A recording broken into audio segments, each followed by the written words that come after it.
Hey everybody, welcome back to the FastCharging Podcast with B&B, which I am reasonably confident is Brian and Bear, but... Uh-oh. I You don't. son of a... No. You old so-and-so. Bear's with me, Well, as usual. hey everyone, how you doing? What an exciting week. Anything happen in the news? I don't think there was any EV news this week, was there? Nope, dead. Nothing happened. No. It was like the battery was not charged up. It was very quiet. It was eternally quiet. Why don't we jump in with exciting EV news for absolutely everyone? ChargePoint and other EV charging stocks electrified by infrastructure bill. So this isn't the EV tax credit. This is good for everyone because it means there's going to be more chargers. House measure passed. $7.5 billion for building of electric vehicle chargers over 5 years, with the potential for additional funding, $5 billion of which for EV charging along highways, and another $2.5 billion for hydrogen fueling and infrastructure. What do you think, Bear? That is pretty amazing. Well, apparently you had no sound. Oh. You were, Oh. but I think no, that was on my side again. So in the Yeah. chat, everybody, can you hear us? Can you hear us?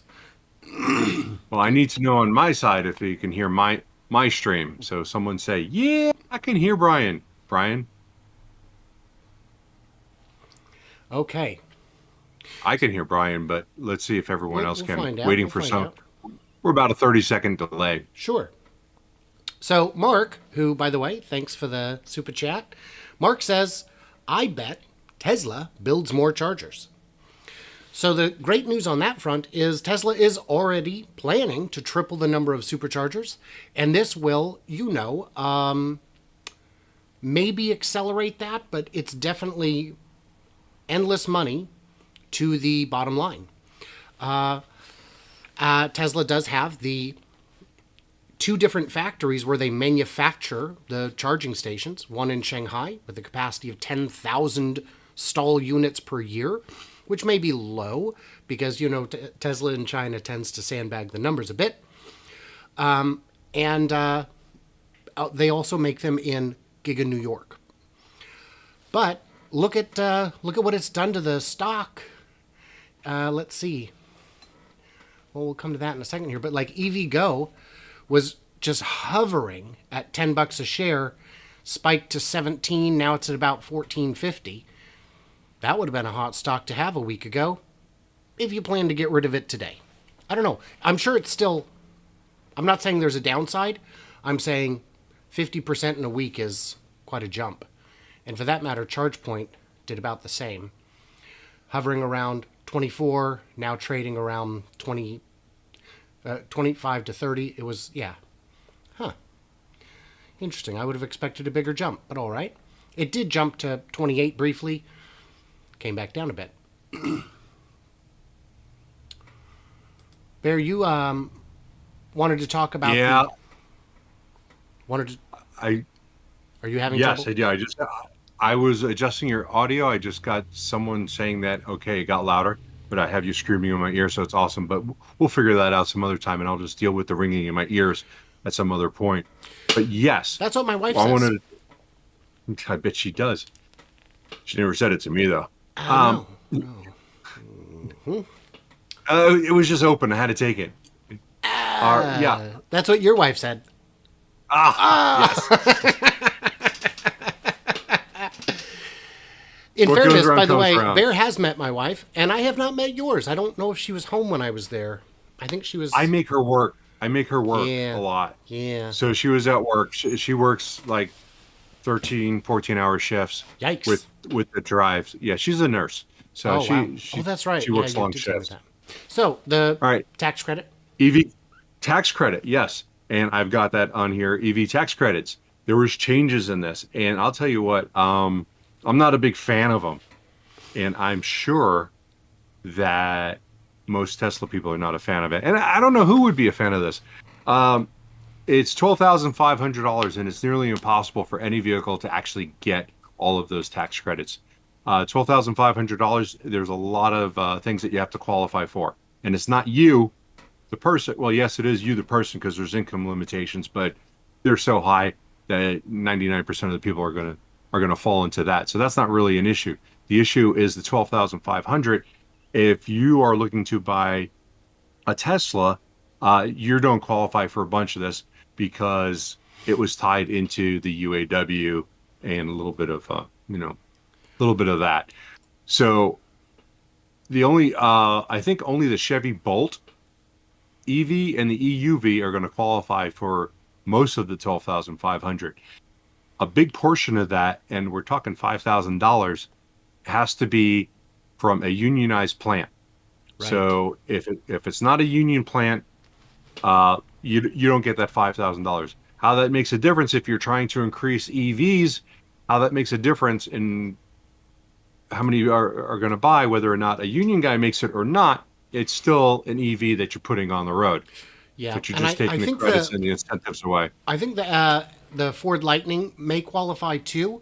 So I have a couple concerns with the way the EV tax structure is set up right now, as proposed. First, I think it's so generous that it's unlikely to pass. If it were to pass, I think it would grossly exceed the allocated funds. And I don't think it's going to do much to increase EV production or adoption.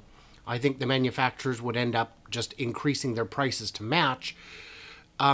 Show me an EV builder today who is not supply constrained. Yeah, and that's the thing. It's not that people don't want to buy them right now. It's that they're just not out there to buy. Everyone that Tesla makes is already sold. Right. The Mach-E's are going. The Lightnings, their pre-orders of whatever they're at. 160,000 last I heard. 160,000. So they really just gave all those people a lot of money off when they've already ordered it, though the incentive was to get people to order them.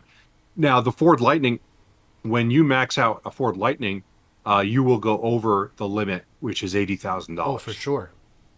For sure. So some of those Lightnings will not go. Now the $80,000, which is the cap right now, is also good for Tesla with the Cybertrucks, because they were listed at 70,000 for the tri-motor.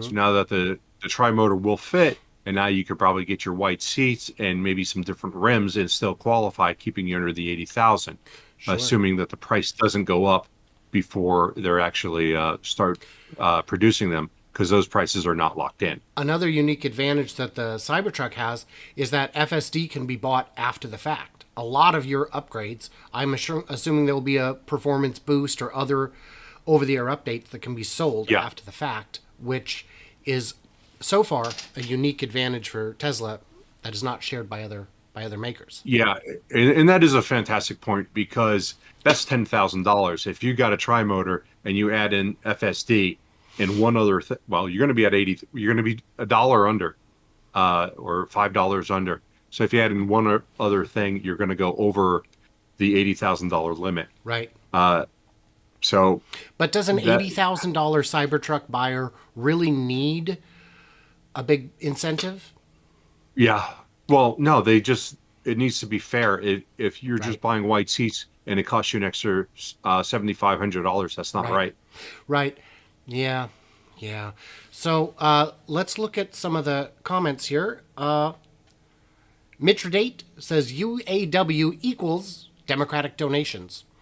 I would love to disagree, but if you look at the history of their donations, they are overwhelmingly blue, and that's undeniable. That's undeniable. Yeah. Mitridate also says Chevy Bolt is a hot car. Yeah. It's on fire. It's so hot. Yeah. Yeah, and I don't even know. Are they still selling them with the fact that you have to park it 75 feet from your house? I don't think so. I think the production entirely has been suspended until they get that sorted out. But, it was only something like 8 cars that caught fire. It's just that we don't know how many more will, and we don't know which ones.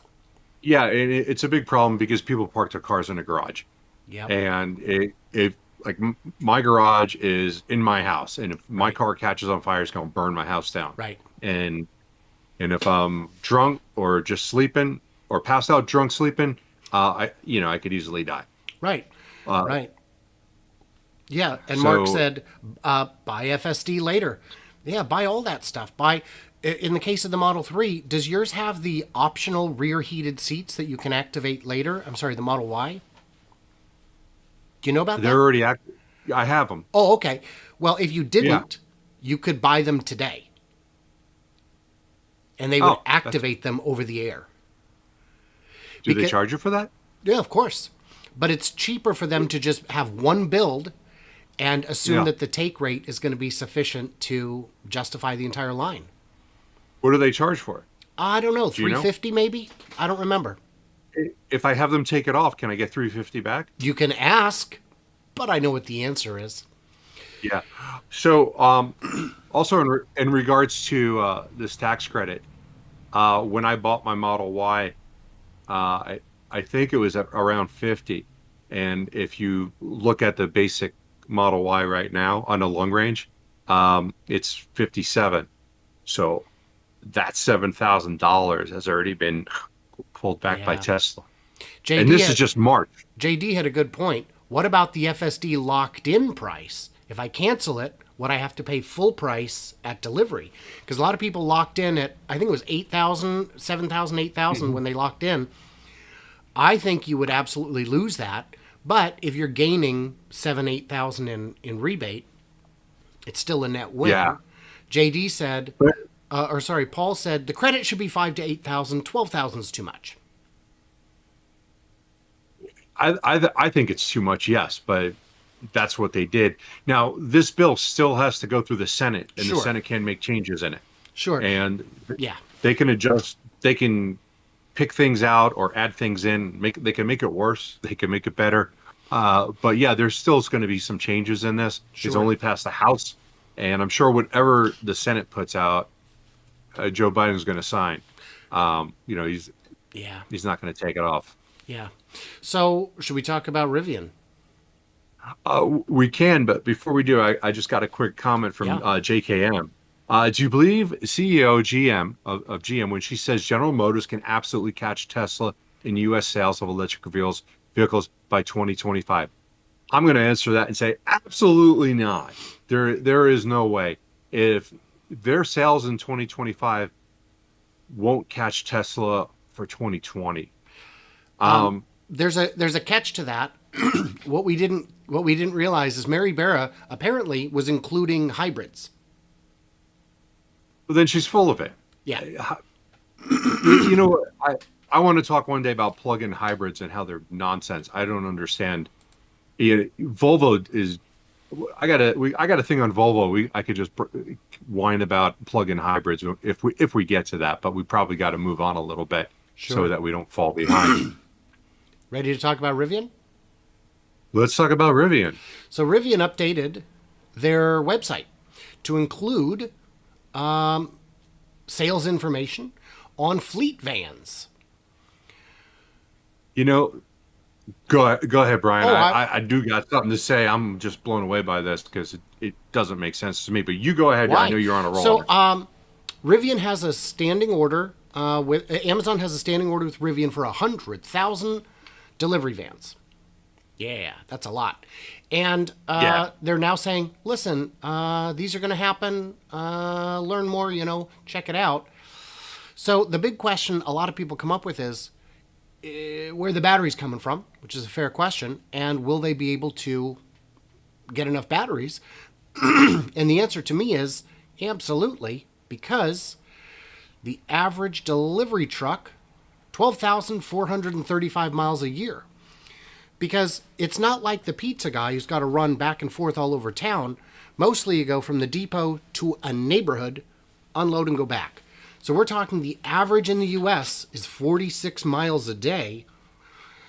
So 70, 80 miles of range would handle over half, probably 70% of all use cases for delivery trucks. Well, that will work, and I'll tell you what I do know is that these Rivian trucks are only going to be 150 miles. That's their range. which So which I they believe don't. is entirely adequate for anything apart from inner city. Yeah, absolutely. 150 is what they're what, what is adequate, very adequate. They don't need big battery packs. But what I'm confused on is that going back to the Electrify Your Fleet Rivian page that they have here, and there is a button on the bottom. There's learn more, and then there's this spinning wheel that I got. And when I go to place a fleet, how do I place a fleet order? None of this works. And I don't think it's going to work for a while because Amazon has a contract with Rivian that they're exclusive. So I'm not sure how, yeah, they're exclusive for 2 years, and they have to get a certain amount of trucks before any truck could be delivered to anybody else. Oh wow. And that's right there on the interweb. And it says Amazon has a contract with them. That's part of their deal. So how are they going to start delivering vehicles to other people when first of all, they have to get 10 or 20,000 next year to Amazon. Does that mean that anything over that they'll sell to someone else? I don't know. But that's part of their deal. That's why I'm confused. That's why my head's going, I got to interrupt Brian and say my piece. Yeah. So, peace. That boy, that is a good question because it's not just a contract. Amazon is has a significant stake in the company. 20%. Ooh. 20%. Speaking of that, maybe that's a good leadway into our not Lucid, but Rivian IPO. But I want to compare it to Lucid. Rivian IPO is supposedly tomorrow. And we're going $72 to $74 a share. Now, I got a SoFi account, so I was linked up with them. And when it first was announced, it was $57 to $62. So they're going for an evaluation that is going to be equal to Lucid, which I'm a little iffy on the Lucid evaluation, and the stock's been going up. But Lucid right now, let's take a look. I'm seeing 74 billion on the market cap. My latest update says 72.48 billion is what we're looking at here. Okay. Rivian's going to be about the same. And you know what? Rivian's delivered more vehicles than Lucid. More than likely. They delivered over 100 in October, and Lucid, we only know of 10. I'm sure there was a couple more, and they are getting cars out. We are seeing them in the parking lot. But I think Rivian's going to have more cars out, or more trucks, and I don't mean the vans, the R1Ts. They'll have more of those out than Lucid will have of the Dream Air Edition. But their evaluation is $72 billion. So is that fair that Rivian should come in at about the same amount? Well, this article is saying, the one on Investor Business Daily, GM has a market cap of 85 billion. Yeah. Well, you know what? One of the differences that you got to look at between Lucid, Rivian, Tesla, and their market caps are so much higher than these companies that have been around for 120 years, is that they don't have $120 billion in debt. Right. And right. And that, to me, that devalues the company. You would think. Because if they wanted to go private and sell it to one investor for $40 billion, he also is incurring $110 billion worth of debt. To me, the valuations make sense because these EV companies, even the ones that are on a bit of shaky ground, are the future, where GM is very much saddled to the past, and their ability to survive is in their hands, but so far they're making very slow moves to make very difficult decisions. Mm-hmm. Yeah. I had a comment here from JKM. Oh, also Rob Romack. I think it helps if I watch both streams. Yeah, I do. Howdy, Rob. Go ahead and do that. Yeah. JKM said Lucid's way overvalued, and Tesla didn't even touch that till almost a decade. And there's a reason for that. I I don't think people saw the value of Tesla in until almost a decade. And once they start realizing that Tesla is more than just a car company, they're also supplying energy and other things, and that they are the future, where you look at the old ICE vehicle manufacturers, they are not the future. Right.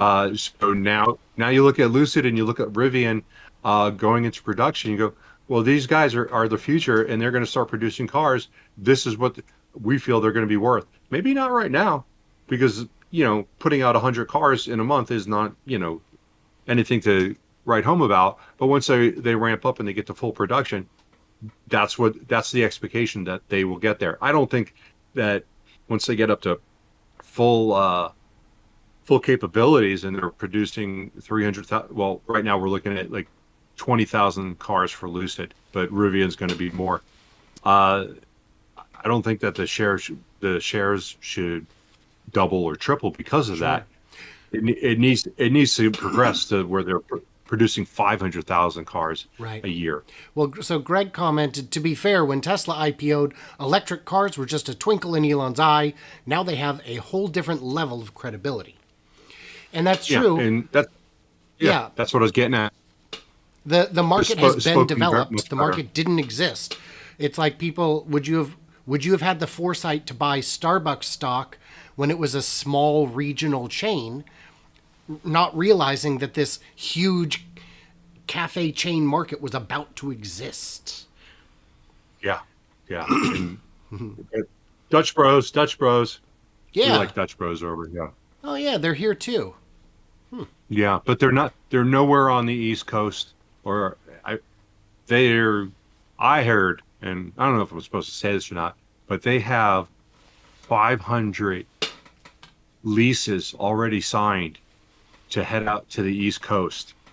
And that's part of their IPO is to expand, and they're going to go hit the East Coast, and already 500 leases are signed. And it's probably more since I heard that information, but that was from somebody who worked there. Wow. Do we have anything else to say about Rivian, or do we need to move on to my favorite story of the week? Your favorite story? Crate Motors. Oh, okay. All right. Oh yeah, by the way, before we get there, if there's anybody here who is going to be purchasing Rivian, let us know in the comments. It's the IPO is supposedly tomorrow, but we want to hear if anyone here is buying some. Yeah. And boy, these are definitely exciting times. I was going to say on Rivian, as of today, I definitely have significantly more confidence in Rivian than Lucid. But that's because Lucid is such a black box, and if I can't see inside it, I don't know what's there. And the way they behave is so super sketchy. I know, the B-roll all us YouTubers use for Tesla? You know where this comes from? It comes from Tesla's channel, and they let us use it. Dylan from Electrified was... Oh, he got flagged. Yeah, he got flagged because Lucid will DMCA your content. This is our video. It's like, oh, guys, what are you doing? And then the shenanigans they pulled with you is... Yeah. I'm going to tell you one thing about Lucid that makes me think that they're not going to fail. Saudi Arabia backs them. Yeah. Let's whisper this. Saudi Arabia kills people that don't do what they're supposed to do. Oh. And they kill people in the press. And I'm not saying that the government did it, but one of the princes did it and was convicted of it. That's the government. So if me personally, I was going to take money from Saudi Arabia and they're telling me you're going to build this and you're going to do this. I'm like, if I don't do this and I piss away their $4 billion, is something going to happen to me? There's always that fear. That is a motivator. Especially if you're pulling shenanigans. Mm-hmm. So let's get on to that. You don't want to pull a Trevor on that because they'll take you out. Yeah. Ford Illuminator e-crate motor sells out in days. Demand wildly exceeded expectations, and now we'll need to hang tight if we want to buy one. Already got a comment on this. Didn't see them mention crate battery packs. Nope, that's the problem. I'm excited about the crate motor for sure, but without the battery, if you've got to come up with your own battery solution and then the software to integrate it, because where am I supposed to get a battery? Am I supposed to get it from a salvaged Mach-E or? That's what you do. That's. But there aren't Where any else yet. are you going to get it? Yeah. Or pull it out of a Leaf and have the world's slowest Ford, electric Ford. Rich from Rich Rebuild, he's taken the battery packs out of salvaged Teslas before. Yeah. He's very good at it. But I'm sure there's probably a destroyed Mach-E already. But yeah, but there's not enough. No, not enough. And to buy a car that is salvaged but has a battery pack intact means you're still going to be paying like $40,000 for this car. Right. Because of the value of the battery pack, and if the motors are still good, simple rollover and your motors are still good, your battery pack's still good, it's still worth a lot of money for parts. Sure. But you're not going to get anything like that cheap. And I love the fact that this motor was only $3,900. That's great. Yeah. But you can't do anything with it. No. And that's sad, because I would love to do something like that. Sure. I would go find myself an F100 and stick that motor in there, and then I'd be like, now what? So we'll plug it into the wall. Question for everyone in the chat, and both chats, really, because for those who don't know, this is simulcast on my channel and Bear's channel. How cool is that? Bear's Workshop. My Tesla Weekend, welcome. Is what would you want to put? What would you want to electrify? What would you build if you could get not just the crate motor, but the crate battery, or for that matter, a whole skateboard? There are a lot of companies that have said, we're going to be the skateboard guys. We're going to provide the motor battery solution. You just bring a frame to slap on top. And where are they? They haven't, I guess they have even found that it's more difficult. Yeah. So what would you build, Bear? You've got time and you've got money. Let's say you could just build it. 69 Camaro. Wow. Not even a question. That was my first car, and I probably bought 5 more and destroyed them for parts. Wow. My first one, and then my second one that I built. I probably killed about 5 of those cars just for parts. But yeah, it would go in a 69 Camaro. Rear wheel. Oh hell yeah, I do the all wheel drive. And oh wow. Yeah. Oh, that'd be What would you do? Batmobile. I don't know. I think I would do something that doesn't exist yet. Obviously a Cobra would be fun, but those are head turners even with no motor. Yeah. Well, anything you'd put in would be something that hasn't been done. Yeah. Keep in mind. So the comments I'm seeing, VW bus, that would be wonderful. I'm disappointed VW appears to have canceled their new microbus option. A Pinto from Paul. 76 Chevelle from Rob. Good choice, Rob. 76 Chevelle. Wait, 76? Yeah. You know Four-door? I'm not picturing it off the top of my head, but yeah. 1956 I'm thinking Chevy. like 67. I actually technically own a 55 Bel Air, but Do you? but it's at my brother's house and it's in a state of disrepair. 79 Vet. Bel Air? Yeah. Oh, it's beautiful. Oh, I want to buy your car. Oh yeah, it's for sale.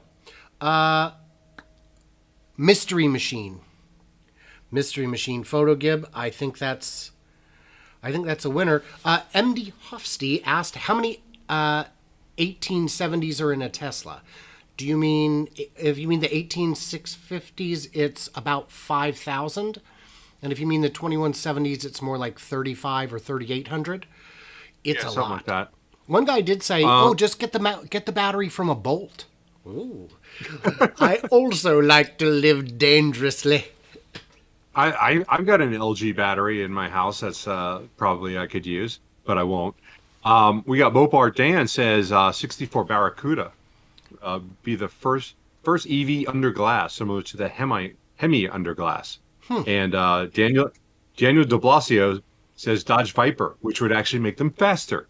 Yes.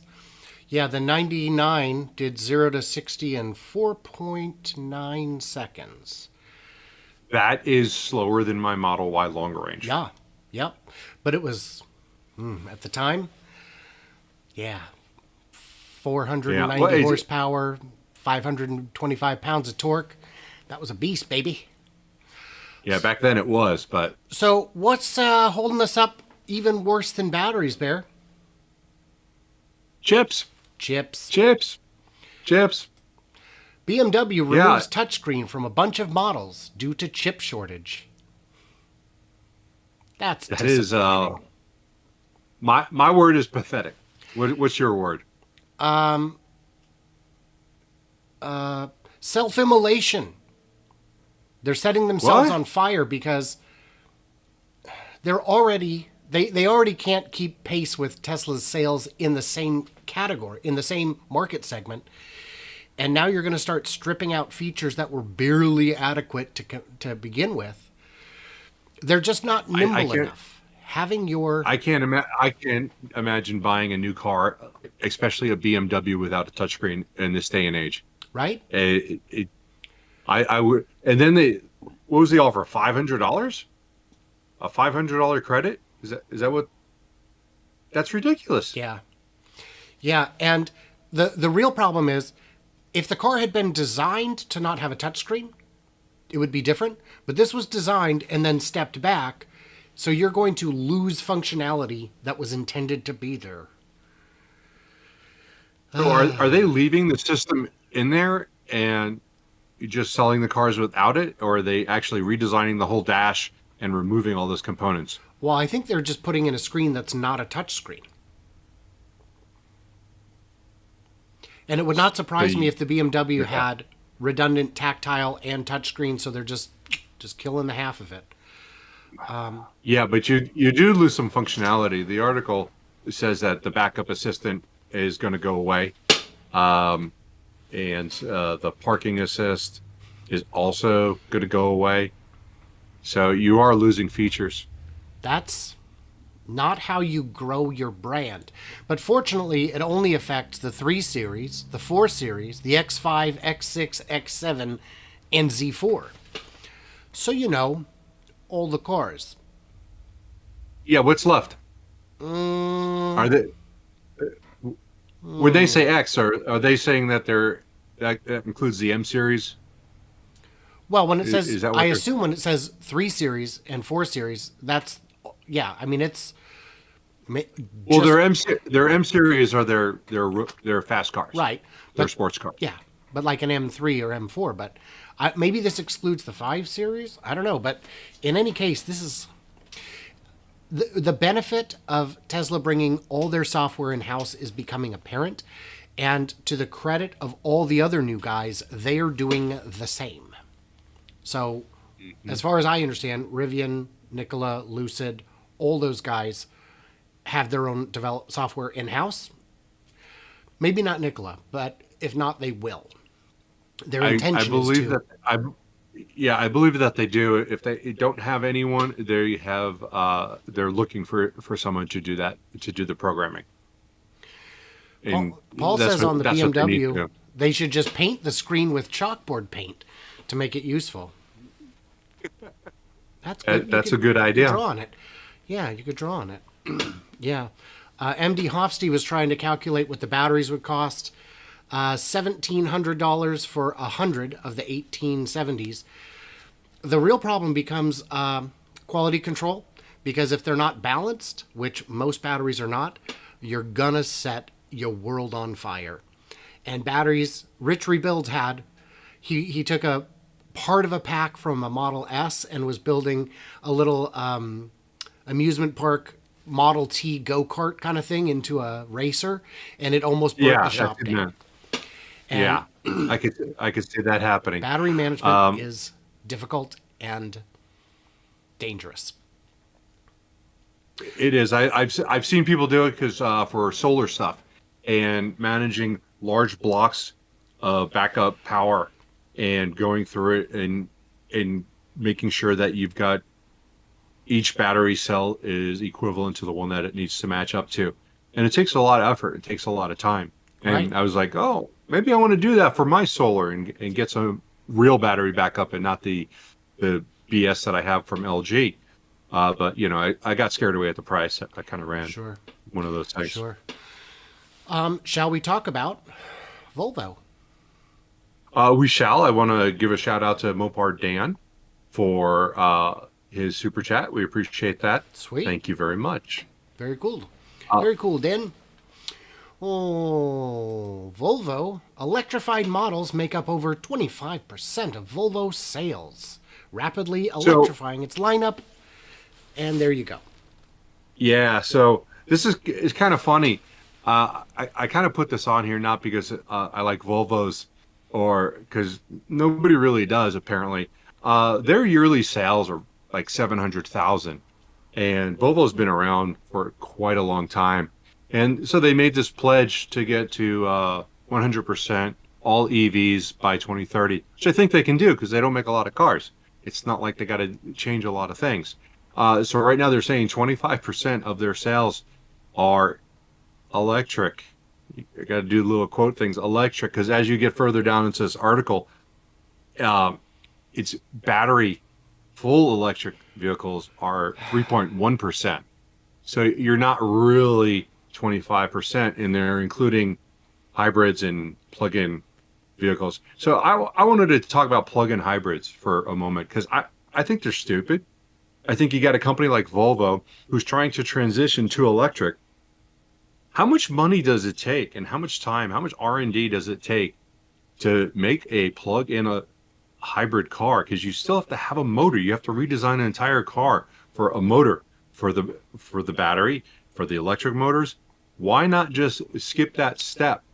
And is it because you're afraid your customers don't want to go electric, so you're kind of like trying to Hedge. transition? Yeah, or either hedge or just trying to just like push them a little bit. Like, okay, well, this one's not fully electric. You still have an ICE motor in there. It'll be okay. I just think it's a lot of money of R&D to make plug-in hybrids, and I just scratch my head on that. If you're going to do it, why? You get these companies going, we're going to invest $7.2 billion to do this, and $1 billion is for plug-in hybrids. Skip this step. You can jump that step and not spend all the money. You're only talking about 700,000 cars a year. Tesla's already bigger than them. Right. Tesla's bigger than a lot of car companies that people don't realize that have been around for 50 or, well, I can't say 50 because most car companies have been around over 100 years. Anything that's 50 years, they killed them. Sure. Isn't there something about any car company that was created after a certain date did not succeed except for Tesla? The last IPO was Ford in 1959, I think, 60, maybe somewhere around. I think it was 59. That was the last Yeah. IPO, and they were already a very old company. Yes. And everybody else is gone, or Gone. yeah. And it doesn't matter if you put in $1 billion or 2 or 3. You can look at companies like Faraday Future that sunk in about $2 billion and produced nothing. You can look at Dyson, who put in $500 million before throwing up his hands and saying this isn't going to work. And Yeah. a couple of years ago, last time the Wikipedia page was updated for most largest car manufacturers, you needed to sell 2 million a year to break into the top 20. Now that list hasn't been updated because I don't know, the power editors over at Wikipedia aren't following that topic, but Tesla